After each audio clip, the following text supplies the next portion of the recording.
You've probably heard the story about Lucy Connolly. It's a story that's become a central pillar for her supporters, that she was a victim, coerced by the legal system and threatened with being left to rot in jail unless she pleaded guilty. It's a powerful narrative. It paints a picture of an ordinary woman caught in a moment of rage, who's then strong-armed by the state into confessing. But what if I told you that story is a myth?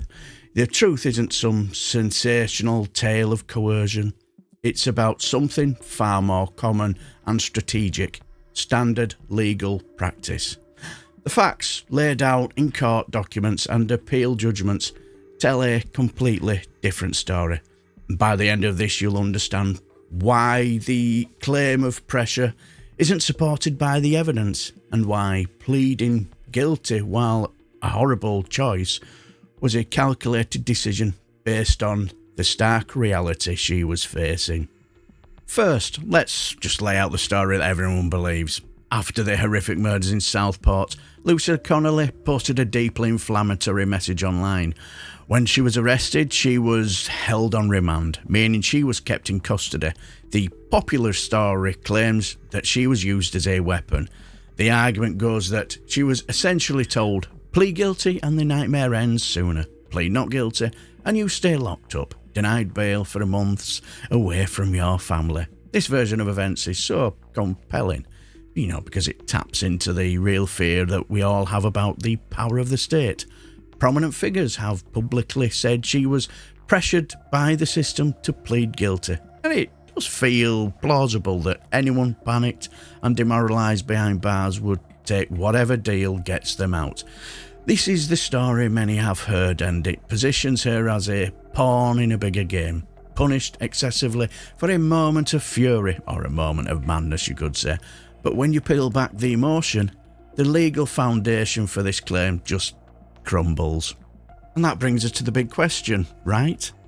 If it wasn't a direct threat about bail, why on earth would she plead guilty to such a serious offence? Why not fight it? Why not take her chances with a jury like other people have? The answer isn't in a single dramatic moment of coercion. It's in a series of procedural steps and strategic calculations that happen in criminal cases every single day. To understand her decision, we need to stop looking for a villain who forced her hand and start looking at the brutally pragmatic realities that were explained to her. This means we need to look at two key things: the reality of bail in cases like hers, and the tough advice any competent defence lawyer is obligated to give.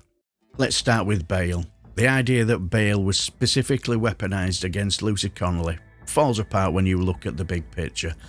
Following the tragedy in Southport, there was a clear directive from the top to take a hard line. As a result, judges were refusing bail in almost all cases connected to the events, and this wasn't some secret tactic reserved for her. It was a standard, harsh approach applied across the board. She was not singled out. Now, being remanded in custody is an awful experience. It's demoralising and frightening, and it absolutely creates immense personal pressure. But there's a world of difference between the inherent pressure of this situation and a specific illegal act of coercion. There is zero evidence, not at her sentencing and not during her appeal, that prosecutors or the judge ever offered her bail in exchange for a guilty plea. That would be completely improper, and no record of such an offer exists.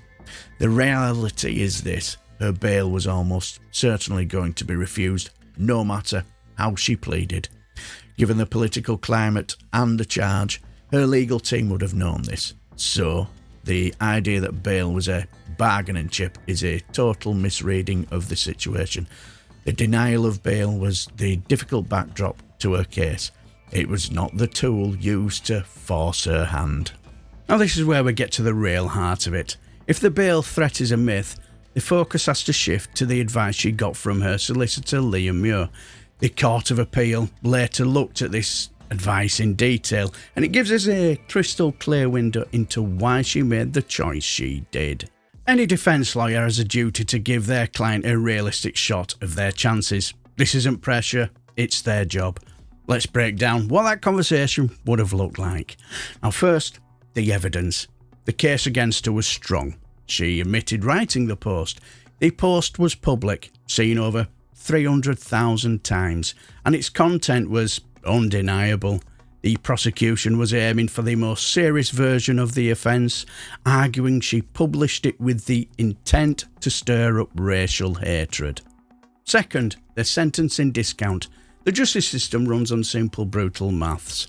The earlier you plead guilty, the bigger sentence reduction. A guilty plea at the very first opportunity can slash a sentence by a third.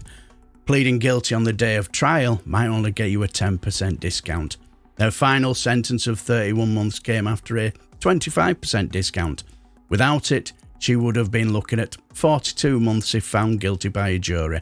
Her lawyer was obligated to explain this simple, powerful maths, you could say, to her, and this wasn't a threat, it was a fact of the system. And third, the risk of something called the Newton hearing. This is a critical point that everyone misses. On appeal, Connolly's new lawyers argued she'd never intended to incite serious violence just to stir up hatred.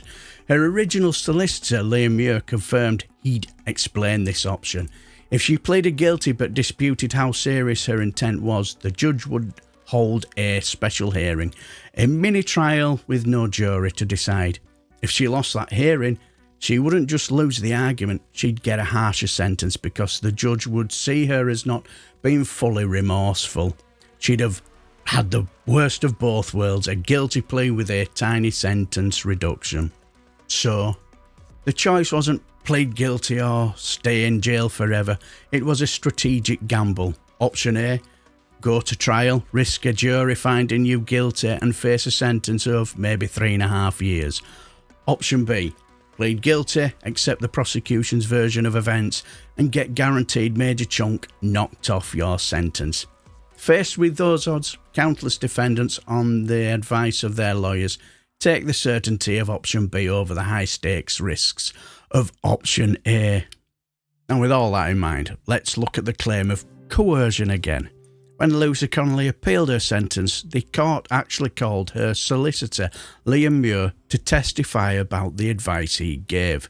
The Court of Appeal's judgment is incredibly revealing. The judges called Muir a conscientious defence lawyer with a clear grasp of the relevant law, practice and procedure. They flat out rejected Connolly's claim that she didn't get it. The judgment says, and I quote, "We are quite unable to accept that she signed the endorsement without any understanding of its references to the culpability factor or the starting point. In fact, the court records show she signed a document confirming the plea was her decision and made without pressure from anyone." The court found Muir had literally shown her the sentencing guidelines on his laptop and talked through the risks of a Newton hearing. What has been framed by her supporters as a threat was, in the eyes of the law, a standard professional explanation of legal reality. Her solicitors weren't pressuring her. He was informing her of the serious trouble she was in and outlining the strategic path to the best possible outcome.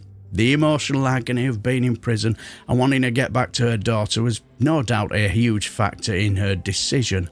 But that personal anguish isn't the same thing as being legally coerced.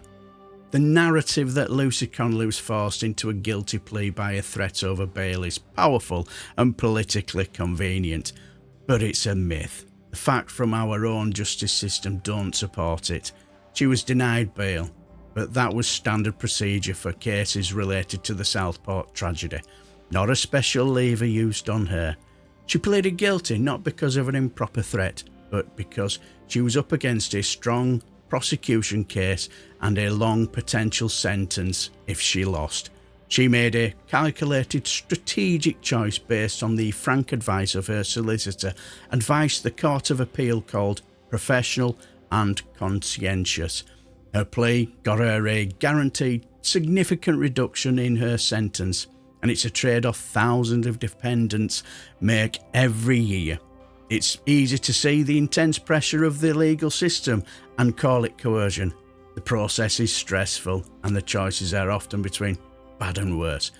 But confusing the harsh reality of the law with a targeted campaign of pressure just obscures how the system really works.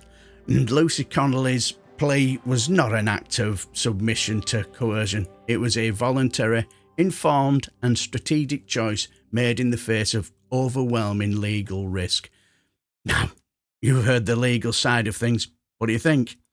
Does this change how you see the case? Let me know your thoughts in the comments below. Because I do read them, I do. And if you appreciate this kind of deep dive that separates fact from fiction, make sure you subscribe and hit the notification bell so you don't miss the next video, and thanks for watching.